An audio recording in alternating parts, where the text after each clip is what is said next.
আসসালামু আলাইকুম গাইস, কেমন আছেন সবাই? আশা করছি সবাই ভালো আছেন। তো আমি আল্লাহর রহমতে অনেক অনেক ভালো আছি। তো আজকে চলে আসলাম তোমাদের মাঝখানে একটি নতুন ভিডিও নিয়ে। তো এই ভিডিওটা পুরো একটা ইন্টারেস্টিং হবে, তোমরা শুরু থেকে শেষ পর্যন্ত দেখবেন। ভিডিওটা টানাটানি করবেন না, কারণ আজকে নতুন একটা আপডেট নিয়ে চলে আসলাম তোমাদের মাঝখানে।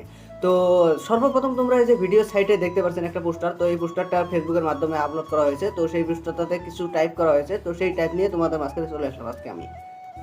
তো সরাসরি আমরা চলো আগের টাইপগুলো পড়ে দেখি।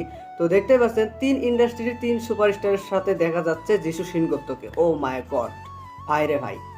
শাকিব খানের বরবাদ সিনেমা এবং শাহরুখ খানের কিং সিনেমা এবং দেবের খাদান মুভিতে দেখতে পারবো আমরা যিশু সেনগুপ্তকে। যিশু সেনগুপ্ত এবং শাকিব খানের বরবাদ সিনেমায় মেন ভিলেন হিসেবে থাকবে যিশু সেনগুপ্ত, এবং শাহরুখ খানের কিং মুভিতেও কিন্তু ভিলেন হিসেবে থাকবে যিশু সেনগুপ্ত।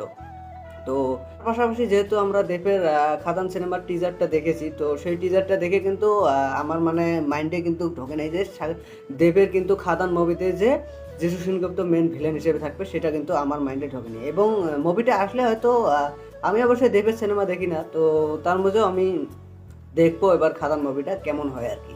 তো খাদান মুভিটাতে যিশু সেনগুপ্ত কী হিসেবে থাকবে সেটা আমি অবশ্যই বলতে পারবো না, কিন্তু শাকিব খানের বরবাদ সিনেমাতে কিন্তু মেন ভিলেন হিসেবে থাকবে যিশু সেনগুপ্ত।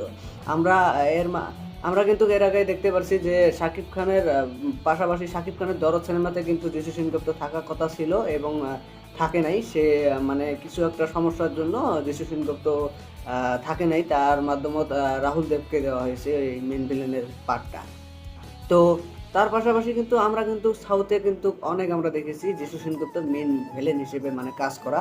তো অনেক কিন্তু দুর্দান্ত, এবং যেই কয়টা মুভিতে কিন্তু যিশু সেনগুপ্ত মেন ভিলেন হিসেবে কাজ করেছে সেই মুভিগুলো কিন্তু অবশ্যই মানে ব্লকবাস্টার হয়েছে। তো আমরা আশা করি যে শাকিব খানের বরবাদ সিনেমাটাও ব্লকবাস্টার হবে।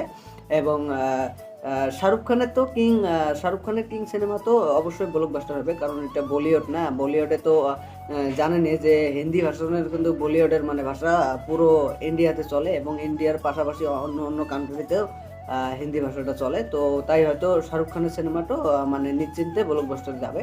আমরা আশা করি শাকিব খানের সিনেমাটাও ব্লকবাস্টার যাবে। এবং দেবের খাদান নিয়ে কিছু মানে আমি বলতে চাই না, এবং বলতে পারবো না।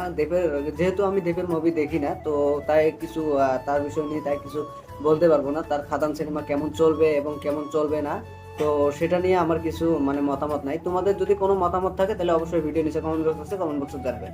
তো শাকিব খানকে নিয়ে কার কি মতামত অবশ্যই ভিডিও নিচে কমেন্ট বক্সে জানাবেন, এবং শাহরুখ খানকে নিয়ে কার কি মতামত অবশ্যই কমেন্ট বক্সে জানাবেন, এবং দেবের খাদান নিয়ে কি কার কি মতামত অবশ্যই কমেন্ট বক্সে জানাবেন। তো গাইস, আজকের ভিডিও এখান থেকে শেষ। দেখা হচ্ছে পরবর্তী ভিডিও। ভালো থাকবেন, সুখে থাকবেন, সুস্থ থাকবেন সবাই। Thank you.